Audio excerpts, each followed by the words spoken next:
ისრაელის მედია ახლა იუწყება, რომ კიდევ ერთი ახლო აღმოსავლეთის ქვეყანა ზეწოლას ახდენს მეორეზე, რათა ისრაელთან ნორმალიზაციის შეთანხმებას მიაღწიოს. თუმცა როგორც იუწყებიან, ეს არ არის ნამდვილი მშვიდობისთვის, არამედ დროის მოსაგებად, რათა მომავალში ისრაელთან უფრო დიდი ომისთვის მოემზადონ. ეს ინფორმაცია ისრაელის სამხედრო ცენზურამ დაამტკიცა. ქვეყნების ვინაობა გასაიდუმლოებულია, მაგრამ ეს ინფორმაცია მაშინ გავრცელდა, როცა დიპლომატია აქტიურ ფაზაშია.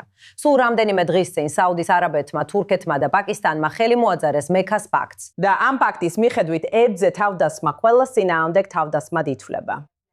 ეხლა ჩვენთან ზუმით ლონდონიდან ერთვება ხალეთ ჰასანი, ეროვნული უსაფრთხოების და საგარეო პოლიტიკის მკვლევარი, რომელიც ლონდონში მუშაობს. მოგესალმებით და მადლობა, რომ ჩვენთან ხართ. მადლობა მოწვევისთვის. გვითხარით, რამდენად მნიშვნელოვანია ეს ანგარიში და რამდენად შეიძლება ეს იყოს უფრო ფართო ტენდენციის ნაწილი, როცა რეგიონის ზოგიერთი მთავრობა ისრაელთან შეთანხმებებს ტაქტიკურ და ეკონომიკურ ჭრილში განიხილავს. პატიოსნად რო გითხრათ, არ ვფიქრობ, რომ თავად ეს ანგარიში რეალურად მნიშვნელოვანია. ვფიქრობ, მნიშვნელოვანი ისაა, რომ ამერიკელებმა და ისრაელში ბევრმა თითქოს ვერ შეამჩნიეს ესეთი ტაქტიკური და სტრატეგიული მოტყუება. მე ამის შესახებ რამდენიმე თვის წინ დავწერე, თქვი, იცით რომ ეგვიპტე ცდილობდა ჩაეშალა აშაცეშის მშვიდობის გეგმა ლიბანსა და ისრაელს შორის.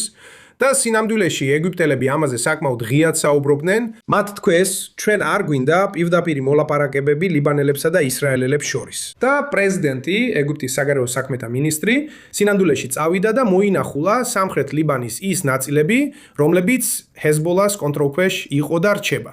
ასე რომ, ჩემთვის კითხვა ასეთია, იცით, ჩვენ რეალურად რამდენიმე ეჭვმიტანილი გვყავს. ალბათ ვითხოვდი, რომ ეგვიპტი უდავოდ პირველ ადგილზეა და იგივე ეჭვის დონეს იზიარებს თურქეთთან ერთად.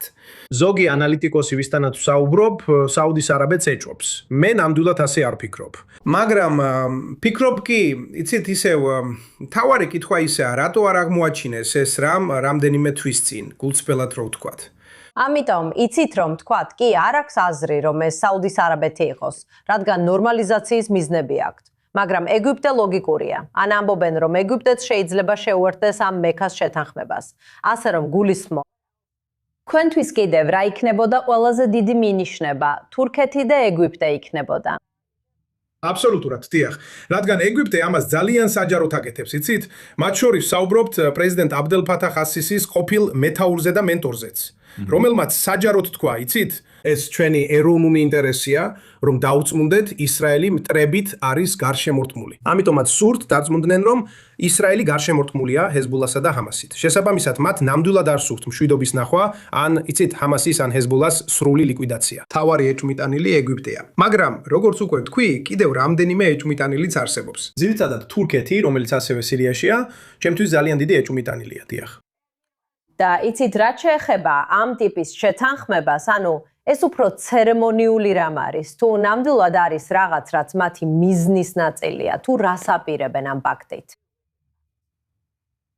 მე ვფიქრობ, რომ ბევრისთვის რეგიონში მათ უბრალოდ არ მიაჩნიათ, რომ ისრაელთან მშვიდობა რეალურია. ისინი ამას გულწრფელად არ ცდილობენ. მათთვის, იცით, ეს შეიძლება იყოს სტრატეგიული, იცით, მოტყუება, ან შეიძლება იყოს ტაქტიკური პაუზა, როცა, იცით, კარგი, მოდი შევისვენოთ ცოტა ხნით და ვნახოთ, რას შევძლებთ, ნახოთ, როგორ შეგვიძლია ჩვენი ძალების გაძლიერება და შემდეგ ბრძოლას დაუბრუნდეთ, ასე რომ იქნება ეს ტაქტიკური თუ სტრატეგიული, ისინი უბრალოდ გულწრფელად არ ცდილობენ ისრაელთან მშვიდობის დამყარებას. და ვგულისხმობ, შეიძლება თუ არა, რომ ამ ანგარიშმა გააძლიეროს ისრაელში იმ ადამიანების არგუმენტი, რომლებიც ამბობენ, რომ მშვიდობის შეთანხმებები თავისთავად საკმარისი არ არის და მათ სამხედრო შეკავება უნდა ამყარებდეს. რა თქმა უნდა, დიახ, მე სულად ასე ვფიქრობ და ასევე მჯერა რომ გულწრფელად რო ვთქვა, როგორც უკვე ვთქვი, ჩემი მთავარი გამოწვევა აშეშთან მაქვს. აშეში ბევრად მეტი უნდა გააკეთოს იმისთვის, რომ იცით, განსაკუთრებით ის მშვიდობის შეთანხმებები, რომლებიც რეალურად აშეშის მიერ არის მხარდაჭერილი, რომ ისინი ნამდვილია, რომ ისინი სერიოზულია და ვფიქრობ, ყველაზე დიდი მარცხი უდავოდ კემპ დევიდის მშვიდობის ხელშეკრულებაა ეგვიპტესა და ისრაელს შორის.